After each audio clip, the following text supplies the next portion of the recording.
Para você que acompanha aqui o Jornal da Record News, também em multiplataforma, temos hoje mais um assunto importante que é a questão da água. Gentilmente aqui conosco, o professor Maurício Waldman. Professor Waldman tem uma série de livros, um deles é Água, Escassez e Conflitos do Império da Sede. Império da Sede, o que significa isso? Vou perguntar para o professor Maurício Waldman. Maurício, muito obrigado pela sua gentileza. Sou eu que agradeço. Muito grato. Bem-vindo aqui no Jornal. Obrigado, Herói. Qual é o Império da Sede? Está faltando água? Tá faltando muita água e a sede está se alastrando com uma rapidez impressionante, né? Então, se a gente observar as planilhas estatísticas, o que se tem hoje em dia, só para simplificar, é que dos 7 bilhões e 700 milhões de humanos que estão aqui no nosso planeta, hoje em dia, 1 bilhão sobrevive ou tenta sobreviver com menos de 50 litros de água por dia. Menos de 50 litros? Um balde daqueles grandão. Mas é muito ou é pouco 50 litros d'água? Se eu beber 50 litros d'água, eu vou morrer. Claro, é para tomar banho, cozinhar, não é? Lavar roupa.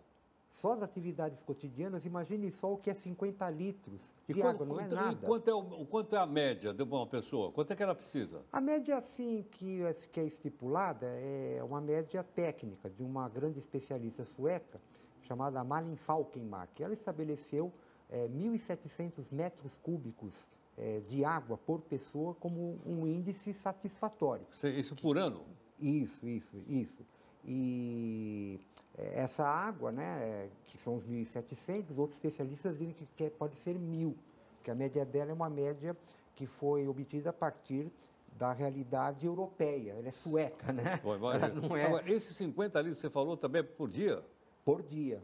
Quer dizer, menos de 50 litros por dia é 1 bilhão de pessoas. 1 bilhão de pessoas. Sendo que em 2050... a ONU calcula que serão 4 bilhões e 200 milhões de pessoas nessa situação, praticamente metade da futura população da Terra. Então vai aumentar o número de pessoas que não vão ter acesso a mais de 50 litros de água? Exatamente. Então essa situação, Heródoto, é crítica, né? Porque o sistema moderno de produção de mercadorias, ele é hídrico intensivo, ele absorve muita água. Bom, um exemplo muito simples, as pessoas estão acostumadas a pensar que o petróleo é só petróleo refinado. Não é isso. Para fazer o petróleo, produzir o petróleo, são 10 litros de água para cada litro de petróleo. A pessoa gasta 1 litro de gasolina no carro, está gastando 10. Por quê? Porque na refinaria tem os sistemas de refrigeração, tem os sistemas de extração que usam água, é a chamada água de formação, que é injetada para fazer o óleo subir, né? Sim. Então, 1 litro de gasolina, que é um combustível, logo é fogo, ele é água também. Mas com tanto mar não dá para tirar... Um carro é 400 mil litros de água. Um carro? É 400 mil litros de água. Um carro, um automóvel médio, 400 mil litros de água. Então, né? Quanto bebe de água um boi? Um boi bebe 50 litros, é um cálculo do Aldo Rebouças, Aldo da Cunha Rebouças. Ele bebe 50 litros por dia? Por dia, numa tacada só praticamente, né? Então, foi bom você ter lembrado do boi, porque o boi, hoje em dia, que está no pasto e quem cuida dele, ele tem mais segurança hídrica do que centenas de milhões de pessoas. Porque a água do boi não está faltando, mas está faltando para as pessoas. E lembrando também que o problema da água, Heródoto, não é só uma questão da água que sai da torneira, né? Vamos colocar de outro modo. Quando você, por exemplo, come 1 quilo de carne, né? O boi teve que beber água, o boi teve que ter o estábulo dele higienizado, tem água do processamento no matadouro, etc, etc, etc. Então tem uma água que os especialistas chamam de água virtual. Por que virtual? Porque você não vê. Você vê lá um bife, vai lá na sua e compra 1 quilo de carne, tá lá o naco de carne, perfeito, né? Só que essa carne tem uma água embutida. Foi o custo hídrico para produzir aquele quilo de carne de boi. Ora, o boi é uma proteína vermelha altamente intensiva em água. Está no topo do ranking, mais que galinha, mais que ovelha, que cabra, mais do que qualquer outro tipo que é cuidado em rebanhos, né? Então, o que acontece? Cada quilo de carne, aí vai depender do cálculo do país, da situação, mas pelo mínimo, ele tem de 20 a 30 mil litros de água embutido. E 1 quilo de carne não dá para nada. Né? Imagina o que tem de água numa churrascada, por exemplo. Não é? Agora, se a gente pensar assim, falar assim, números, pode ser uma coisa muito abstrata. Fala 30 mil, 100 mil, 1 milhão. Eu gosto de dar exemplos práticos. Né? O que é um exemplo prático? Um agrônomo israelense chamado Hillel Shuval, Israel, aliás, é um país de ponta na questão da gestão de água. Em Israel, a zootecnia israelense, que também é uma das mais avançadas do mundo, 1 quilo de carne é produzido com 16.193 litros para cada quilo. Quase 17 mil litros de água. Quase 17 mil. Agora, o que é 17 mil litros de água? Heródoto, 17 mil litros de água dá para você tomar banho durante 1 ano e 7 meses. 1 ano e 7 meses? Você fala assim, 17 mil, 20 mil. O que é 17 mil litros de água? Vamos ao que interessa. O que você faz com isso? Ou você come 1 quilo de carne, ou você toma banho 1 ano e 7 meses. Né? Pensando uma ducha, digamos assim, civilizada, gastando 40 litros por operação, ou 80, que é um cálculo de uma outra especialista francesa. Uma ducha você gasta, em média, num modo mais civilizado, de 40 a 80 litros, cada vez que você vai tomar banho. Pensando 40, 17 mil litros de água que está na carne, lá do israelense, né? É 1 ano e 7 meses de banho. Agora, deixa eu te perguntar o seguinte. Então, a gente economiza mais água deixando de comer carne do que deixando de tomar banho, ficar com aquela história das campanhas para racionalizar os da água, parece uma mãozinha, fecha a torneira, fecha a jardeira. Não deixa pingando. Não deixa pingando, nada de lavar calçada. Deixa eu perguntar uma coisa, espera um pouquinho. Mas não tem água no oceano? Sim. Não dá para dessalinizar essa água e usar? Olha, aí tem uma questão de critérios, né?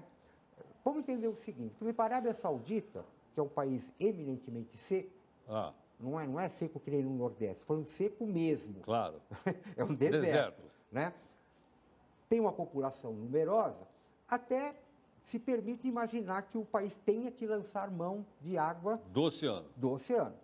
Né? Aliás, é o maior usuário de água dessalinizada do mundo, é a Arábia Saudita. E depois a Arábia Saudita, outros países do Oriente Médio que também convivem. Israel, inclusive. Israel, Kuwait, Emirados Árabes Unidos, o Bahrein, o Catar, onde vai ter a Copa, né? Eles não têm água praticamente. Então, sinto muito, tem que dessalinizar. O que acontece? A dessalinização da água do mar, ela é muito cara, para começo de conversa. Esses países que dessalinizam a água do mar estão aonde? No Oriente Médio. Não tem água, mas tem petróleo até dizer chega. Não falta renda de hidrocarboneto para bancar um processo caríssimo como esse, ainda mais que eles não têm água. Então, se tem dinheiro e não tem água, você faz usina. O absurdo, é assim que eu vejo, e não só eu vejo, muita literatura, muitos atores, muitos especialistas dizem a mesma coisa que eu. O absurdo é a gente ver propostas de dessalinização de água do mar no Brasil. No Brasil? Porque o Brasil tem 12% da água do planeta, Heródoto. Quer dizer, não vamos poder exportar água? Olha, se a gente continuar a cuidar da água, a gente que está cuidando, não vai ter nem para a gente, né? Porque sabendo usar, não vai faltar. Conhece aquela? Conheço. Sabendo usar, nós não estamos cuidando bem da nossa água? Olha, o nosso cuidado com a água é uma coisa, assim, espantosamente ruim. Espantosamente ruim. Você falou assim, vai ter água ou não vai ter água? Bom, só para dar um exemplo. A água que é injetada nas redes de distribuição no Brasil, que tem um preço.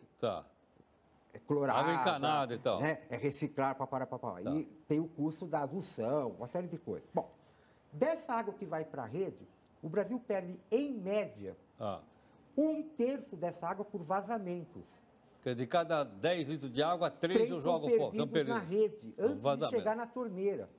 Fala assim, mas isso é muito? É demais, Heródoto. Bom, por que você fala que é demais? Bom, muito simples.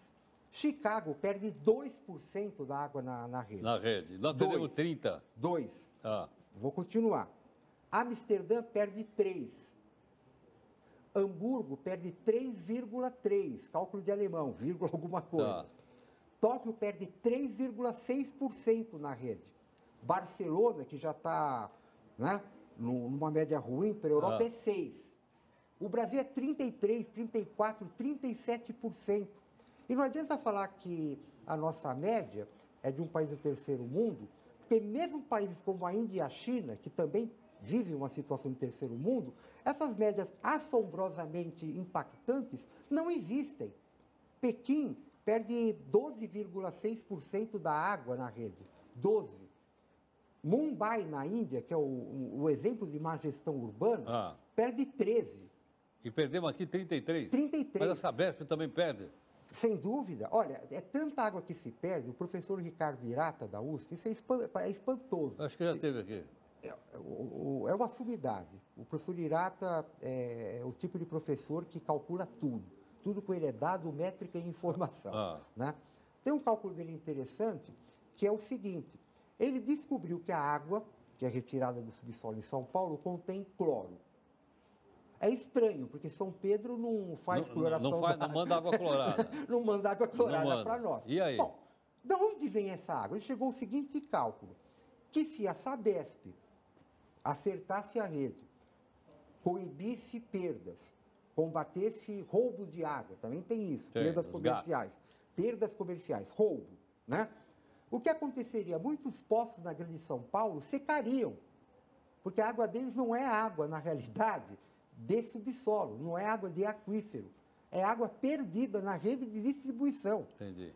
Né? Então, por aí a gente vê o tamanho do descalabro hídrico que nós vivemos, sem contar que não é só a questão da gestão urbana, né?